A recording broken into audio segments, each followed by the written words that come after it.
Bueno, pues la idea principal es evaluar a los jugadores, ver un poco en qué estado físico han venido, tanto a nivel de pruebas médicas como de fisioterapia, como más en el aspecto de físico de rendimiento en baloncesto, y a partir de ahí tratar de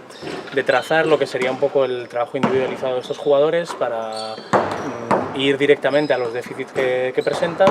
para que sean capaces de soportar, digamos, las demandas que plantearían los entrenadores en la pista de un poco de la filosofía del estilo de juego que vamos a querer llevar durante todo el año. Sí, la idea es un poco, en primer lugar,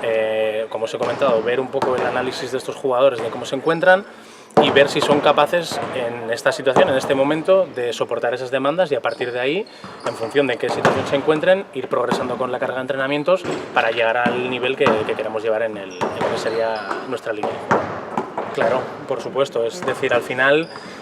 dependiendo de si tú quieres que haya más transiciones ofensivas o que haya más juego de contraataque, rebote ofensivo, digamos que el tipo de trabajo que hay que desarrollar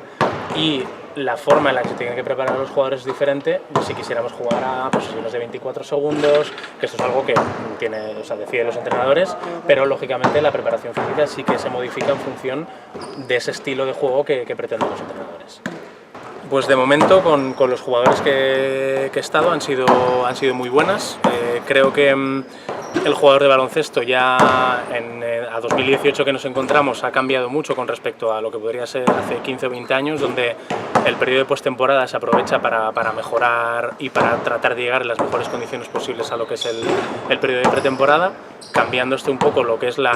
lógica habitual de lo que se hacía hace unos cuantos años, que era salir a correr al monte y hacer otro tipo de trabajo, y ya directamente tratar un poco de adaptar a las necesidades de lo que el jugador de baloncesto necesita, con el objetivo de intentar minimizar el riesgo de lesión que se puede producir durante